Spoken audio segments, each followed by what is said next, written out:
Good morning and happy Sunday. How many days is this? If my mom is watching, Mom, how many days have we been doing this? So, hey, the Dodgers win? I gotta look. So, I had somebody I've known for a long time was talking to me and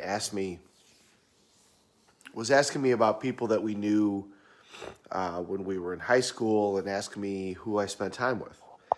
And you know, I kind of we kind of then went past it in the conversation, but one of the things we got to remember is if you're either growing or you're dying. I mean, there's no in between. We're like water. Remember that analogy that we talked about months ago? If water is flowing, it's fresh and it usually is cool and it usually is a source of life. If water is stagnant and it's just sitting, then it's usually not fresh and it's actually a source of death or a source of illness. And human beings are the same way. We're either growing or we're dying. And if you're hanging around the same 5 people that you hung around 20 years ago, chances are you're not growing at all because you all never push each other. You never take each other to another level. I mean, it's possible, if you're Mark Wahlberg and his buddies, it's possible. But, and it's not like I don't communicate with old friends, or it's not like I, intentionally am not going to be around certain people, but the 5 people you spend the most time with is who you become. And, if you want to get better at tennis, do you play against somebody who's worse than you? Or do you play against somebody who's the same level as you? Or do you play against somebody that's better than you? If you want to get better, you got to play against somebody that's better than you. And if you're going to the same places with the same people doing the same things, chances are great that you're not getting better.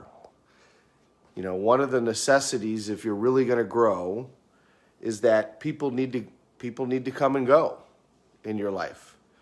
And that doesn't mean that you dislike them, and that doesn't mean necessarily you don't still, communicate with them on a decent basis, but the people that you're around have to be the ones that are pushing you to the next level.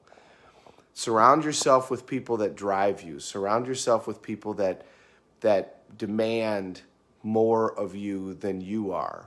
Surround yourself with people with great expectations. That's the way to continually grow in life. Because, and I offer this as a thought to you, do you agree with this or not? But I absolutely believe we're either growing or we're dying. And if we're around people that are the same people that are doing the same things and it's the same process and it's the same, then you're dying. And one of the things that happens when people hit a certain level of success is they start to take their chips off the table. And you can see this with business guys where they get to a certain point and all of a sudden they're like, you know what, I'm not willing to risk this anymore. And so they start trying to just hang on to what they have.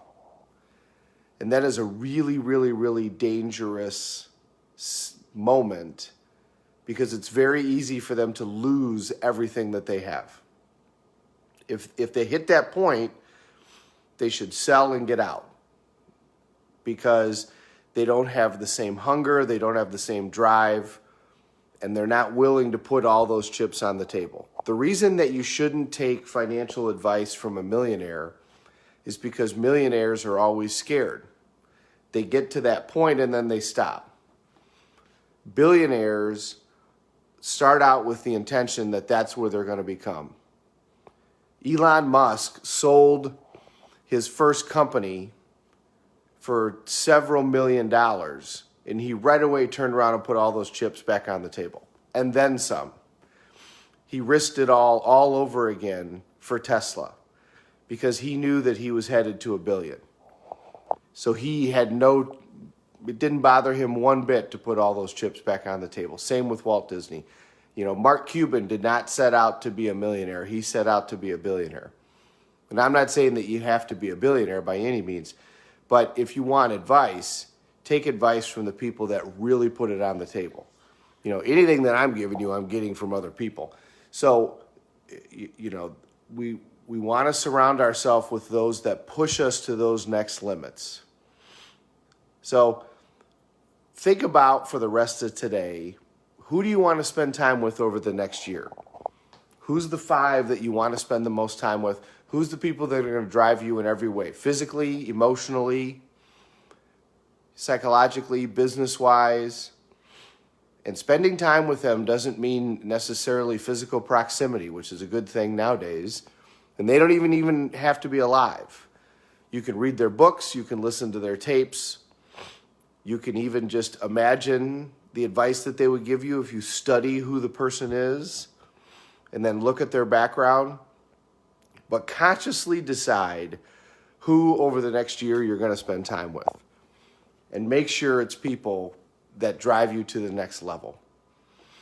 Have a great Sunday, everybody. Good morning. Lots of people are up early watching this morning. Good morning, everyone. Thank you so much for watching. And go Packers. We're all in this together. Let's take care of each other.